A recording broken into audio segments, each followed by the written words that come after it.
1, 2, 3 എന്നൊക്കെ നമ്പറിട്ട് വിളിക്കുന്ന പീഡന ബലാത്സംഗ കേസുകളിലെ പ്രതി രാഹുൽ മാങ്കൂട്ടത്തിൽ എന്ന സ്ത്രീലമ്പടൻ ഇപ്പോൾ ഉന്നയിക്കുന്നത് പ്രധാനമന്ത്രി നരേന്ദ്രമോദിക്കെതിരായ ചില ലൈംഗിക ആരോപണങ്ങളാണ്. പാലക്കാട് വന്നപ്പോൾ സ്ത്രീ സുരക്ഷയെക്കുറിച്ച് നരേന്ദ്രമോദി പറഞ്ഞതാണ് ഈ സ്ത്രീ പീഡകൻ രാഹുലിനെ ചൊടിപ്പിച്ചിരിക്കുന്നത്. അതോടെ മോദിക്കെതിരെ പച്ച മലയാളത്തിൽ തന്നെ ഒരു ഫേസ്ബുക്ക് പോസ്റ്റും ഇയാൾ ഇറക്കിവിട്ടു. പാലക്കാട് വന്ന് വല്ലാതെ വാചാലനായി എന്നും സ്ത്രീ സുരക്ഷ എന്ന വാക്ക് ഉച്ചരിക്കാനെങ്കിലും നിങ്ങൾക്ക് അവകാശം ഉണ്ടോ എന്നൊക്കെയാണ് രാഹുൽ മാങ്കൂട്ടത്തിൽ ചോദിക്കുന്നത്. നമ്മുടെ രാജ്യത്തിന്റെ യശസ് വാനോളം ഉയർത്തിയ വിനേഷ് ഫോഗട്ടും സാക്ഷി മാലിക്കും അവർക്ക് നേരിടേണ്ടി വന്ന അതിക്രമത്തെപ്പറ്റി ഉന്നയിച്ചപ്പോൾ ഈ രാജ്യം തലകുനിച്ചു നിന്നിരുന്നു. അന്നവർ ആരോപണം ഉന്നയിച്ച അങ്ങയുടെ സുഹൃത്ത് ബ്രിജ് ഭൂഷണെ ചേർത്ത് പിടിച്ച് സംരക്ഷിച്ച ആളാണ് നിങ്ങൾ.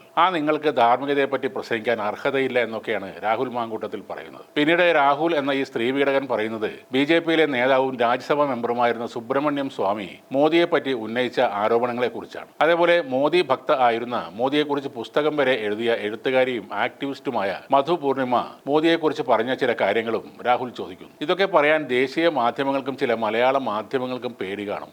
എന്നാൽ എനിക്ക് പേടിയില്ല എന്നൊക്കെയാണ് രാഹുൽ പറയുന്നത്. പല സ്ത്രീകളും മോദിയുമായി അടുത്ത ബന്ധം പുലർത്തിയാണ് MP-യും മന്ത്രിയും ആയതെന്ന് സുബ്രഹ്മണ്യം സ്വാമി നേരത്തെ ആരോപിച്ച കാര്യമാണ് ഇപ്പോൾ ഈ സ്ത്രീ പീഡകൻ രാഹുൽ ഉയർത്തിപ്പിടിക്കുന്നത്. അതൊക്കെ ശരിയാണെങ്കിൽ നിങ്ങൾക്കും രാഹുൽ ഗാന്ധിക്കും കോൺഗ്രസിനും സഭയിൽ അത് ഉന്നയിച്ചുകൊണ്ട് മോദിയുടെ രാജി ആവശ്യപ്പെടാം. വല്ലതും ഉന്നയിച്ചാൽ അതിനൊക്കെ തെളിവ് വേണ്ടിവരും. അല്ലെങ്കിൽ പരാതി പറയുന്ന നിങ്ങളൊക്കെ അകത്ത് കിടക്കണം. നേരത്തെ EVM ആരോപണം തെളിയിക്കാൻ പറഞ്ഞപ്പോൾ ഓടിക്കളഞ്ഞ രാഹുൽ ഗാന്ധിയും കൂട്ടരും എന്ത് ചെയ്യുമെന്ന് ഇന്ത്യക്കാർക്ക് മൊത്തം അറിയാവുന്നതാണ്. അതൊക്കെ മാറ്റിവെച്ചാലും കേരളത്തിൽ ഓടി നടന്ന സ്ത്രീ പീഡനം നടത്തിയ, അബോർഷൻ നടത്താൻ നിർബന്ധിച്ച ഏതാണ്ട് 1/4 ഡസനിലധികം കേസുകളുള്ള ഇപ്പോൾ ജാമ്യത്തിൽ കഴിയുന്ന നീയാണോ പ്രധാനമന്ത്രിയുടെ അവിഹിതം കൊട്ടിഘോഷിക്കുന്നത്? നിന്റെ പാർട്ടി നിന്നെ പുറത്താക്കാൻ എന്താണ് കാരണം? മോദിയോ BJPയോ CPMോ ആണോ അതിന് കാരണം? ഇപ്പോൾ നീ കൊണ്ടുവന്ന കൗൺസിലറെ പുറത്താക്കാൻ എന്താണ് കാരണം? അതും ഒരു പീഡന കേസ് തന്നെയാണ്. സതീശന് പോലും വേണ്ടാത്ത നിനക്ക് ഇങ്ങനെ കരഞ്ഞ് തീർക്കാൻ തന്നെയാണ് യോഗം. സുബ്രഹ്മണ്യൻ സ്വാമിയും ബുദ്ധിയില്ലാത്ത രാഹുൽ ഗാന്ധിയും പാർട്ടി പുറത്താക്കിയ നീയുമൊക്കെ വല്ലതും പറഞ്ഞാൽ അതിന് മറുപടി കൊടുക്കലല്ല ഇന്ത്യൻ പ്രധാനമന്ത്രിയുടെ പണി.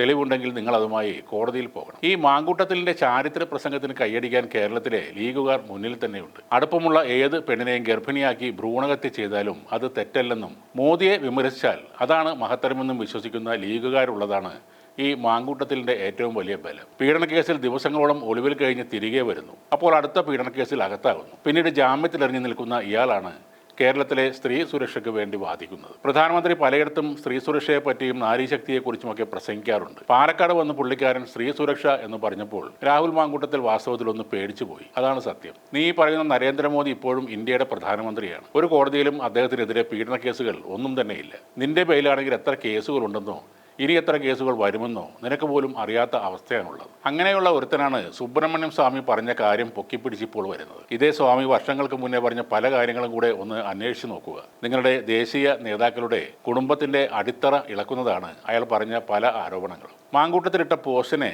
അശ്വന്ത് ഗോക്ക് ഒരു മറുപടി കൊടുത്തിട്ടുണ്ട്. This predator psychopath is still talking about women's safety എന്നാണ് കോക്ക് പറയുന്നത്. സ്ത്രീകളെ വെറും പ്രസവിക്കാനുള്ള യന്ത്രങ്ങളായി മാത്രം കാണുന്ന ഒരു കൂട്ടം ആളുകൾ നമ്മുടെ കേരളത്തിലുണ്ട്. അവരുടെ കയ്യടികളുടെ പിൻബലത്തിലാണ് ഈ മാങ്കൂട്ടം ഇപ്പോഴും സോഷ്യൽ മീഡിയയിൽ പോസ്റ്റുകളിട്ട് ഞെളിഞ്ഞു നിൽക്കുന്നത്.